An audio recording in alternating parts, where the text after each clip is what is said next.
Revelação sobre Moabe. Certamente em uma noite é destruída Ar-Moabe, e é devastada. Certamente em uma noite é destruída Kir-Moabe, e é devastada. Os moradores sobem ao templo, e a Dibon, aos lugares altos, para chorar. Moabe grita de lamento por Nebo e por Medeba. Em todas as suas cabeças a calva, e toda a barba está raspada. Eles se vestem de sacos em suas ruas, em seus terraços, e em suas praças todos andam gritando de lamento, e descem chorando. Tanto Esbom como Eleale vão gritando, até Jaai se ouve sua voz. Por causa disso os soldados armados de Moabe gritam, a alma de cada um está abalada dentro de si. Meu coração dá gritos por Moabe. Seus fugitivos foram até Zoar e Eglat-Selizia, pois sobem com choro pela subida de Luite, pois no caminho de Oronaim levantam um grito de desespero, pois as águas de Ninrim se acabaram, pois a grama se secou, as plantas pereceram, e não há mais vegetal verde. Por isso levarão os bens que acumularam e seus pertences ao ribeiro dos salgueiros, porque o pranto rodeia aos limites de Moabe. Até Eglaim chega seu grito de lamento, e até Birelim sua lamentação, pois as águas de Dimon estão cheias de sangue. Porém colocarei em Dimon ainda outros mais, um leão aos que escaparem de Moabe, e aos sobreviventes da terra. Enviai os cordeiros ao dominador da terra desde Sela pelo deserto, ao monte da filha de Sião. Pois será que, como o pássaro vagueante, lançado do ninho, assim serão as filhas de Moabe junto aos vales de Arnon. Toma conselho, faze juízo, põe tua sombra no pino do meio-dia como à noite, esconde aos exilados, e não exponhas os fugitivos. Habitem entre ti teus prisioneiros. Moabe, sê tu refúgio para eles da presença do destruidor, porque o opressor terá fim, a destruição terminará, e os esmagadores serão consumidos de sobre a terra. Porque o trono se firmará em bondade, e sobre ele no tabernáculo de Davi em verdade se sentará um que julgue, e busque o juízo, e se apresse para a justiça. Já ouvimos a soberba de Moabe, o arrogante ao extremo, sua arrogância, soberba e furor, mas seus orgulhos não são firmes. Por isso Moabe gritará de lamento por Moabe, todos eles gritarão de lamento, gemereis pelos fundamentos de Kir-Aresete, pois estão quebrados, pois os campos de Esbom enfraqueceram, e também a vinha de Sibma. Os senhores das nações esmagaram suas melhores plantas, que chegavam a Gezer, e alcançavam o deserto, seus ramos se estendiam, e passavam até o mar. Por isso lamentarei com pranto por Gezer, a vide de Sibma, eu te regarei com minhas lágrimas, ó Esbom e Eleale, pois a alegria de teus frutos de verão e de tua colheita caiu, e foram tirados a alegria e o prazer do campo frutífero, e nas vinhas não se canta, nem grito de alegria se faz, o pisador não pisará as uvas nos lagares, eu pus fim aos clamores de alegria. Por isso meus órgãos fazem ruído por Moabe como uma harpa, e meu interior por Kir-Eres. E será que, quando o povo de Moabe se apresentar e se cansar nos lugares altos, e entrarem em seus templos para orar, nada conseguirão. Esta é a palavra que o Senhor falou sobre Moabe desde então. Mas agora sim fala o Senhor, dizendo, dentro de 3 anos, tais como anos de empregado, então se tornará desprezível a glória de Moabe, com toda a sua grande multidão, e os restantes serão muito poucos e sem poder. Revelação sobre Damasco. Eis que Damasco será tirada de tal maneira que não será mais uma cidade, mas sim um amontoado de ruínas. As cidades de Aroer serão abandonadas, serão para os rebanhos, e ali se deitarão, sem haver quem os espante. E a fortaleza de Efraim se acabará, como também o reino de Damasco, e os restantes dos sírios serão como a glória dos filhos de Israel, diz o Senhor dos Exércitos. E será naquele dia, que a glória de Jacó se definhará, e a gordura de sua carne emagrecerá, pois será como o ceifeiro, que colhe os grãos, e com seu braço ceifa as espigas, será também como o que colhe espigas no vale de Refaim. Porém ainda ficarão nele algumas sobras, como no sacudir da oliveira. 2 ou 3 azeitonas ficam na ponta mais alta dos ramos, e 4 ou 5 em seus ramos frutíferos, diz o Senhor, o Deus de Israel. Naquele dia o homem dará atenção ao seu Criador, e seus olhos olharão ao Santo de Israel, e não dará atenção aos altares, obra de suas próprias mãos, nem olharão para o que seus próprios dedos fizeram, nem para os mastros de Azerá, nem para os altares de incenso. Naquele dia suas cidades fortificadas serão como plantas abandonadas e os mais altos ramos, os quais eles abandonaram por causa dos filhos de Israel. E haverá assolação, pois te esqueceste do Deus de tua salvação, e não te lembraste da rocha de tua fortaleza. Por isso, tu cultivarás belas plantas, e as cercarás de ramos estranhos. No dia que as plantares, tu as farás crescer, e pela manhã farás com que tua semente brote. Porém a colheita será perdida no dia de sofrimento e de dores insuportáveis. Ai da multidão dos muitos povos, que bramam como o bramido do mar, e do rugido das nações, que rugem como o rugido de águas impetuosas. As nações rugirão, como o rugido de muitas águas, porém Deus as repreenderá, e elas fugirão para longe. Serão levadas a fugirem como restos de palhas nos montes diante do vento, como coisas que rolam perante um redemoinho. Ao tempo da tarde eis que há pavor, mas antes que amanheça não há mais. Esta é a parte daqueles que nos despojam, e o futuro reservado para aqueles que nos saqueiam. Ai da terra dos zumbidos de asas, que está além dos rios de Cuxi, que envia embaixadores pelo mar, e em navios de junco sobre as águas, com a ordem: ide, mensageiros velozes, a uma nação de gente alta e de pele lisa, a um povo temido desde seus territórios afora, uma nação dominadora e esmagadora, cuja terra os rios dividem. Vós todos, habitantes do mundo, e vós, moradores da terra, vede quando for levantada a bandeira nos montes, e ouvi quando for tocada a trombeta. Porque assim me disse o Senhor: estarei quieto olhando desde minha morada, como o calor ardente da luz do sol, como a nuvem de orvalho no calor da ceifa. Porque antes da ceifa, quando a flor já se acabou, e as uvas brotam prestes a amadurecer, então ele podará as vides com a foice, tendo cortado os ramos, ele os tirará dali. Eles serão deixados juntos para as aves dos montes, e para os animais da terra, e sobre eles as aves passarão o verão, e todos os animais da terra passarão o inverno sobre eles. Naquele tempo, será trazido um presente ao Senhor dos Exércitos por um povo alto e de pele lisa, e um povo temível desde seus territórios afora, uma nação dominadora e esmagadora, cuja terra rios dividem, ao lugar que pertence ao nome do Senhor dos Exércitos, ao monte de Sião.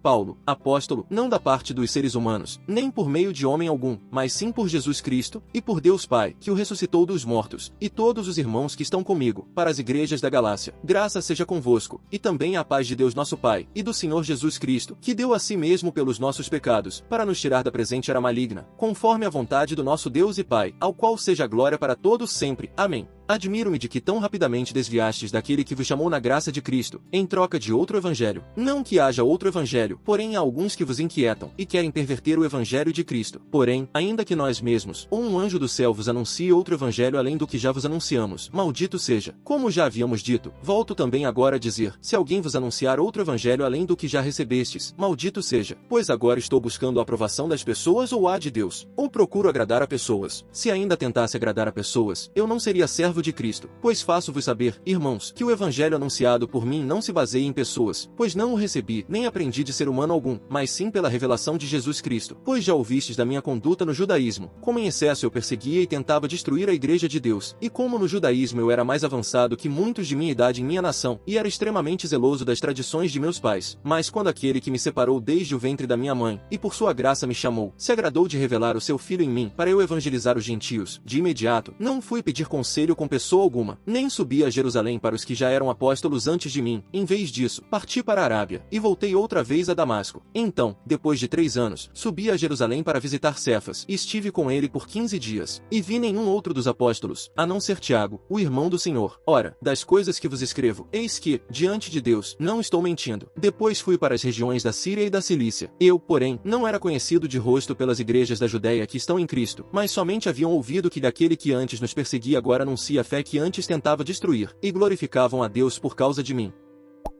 Aplica teu coração à disciplina, e teus ouvidos às palavras de conhecimento.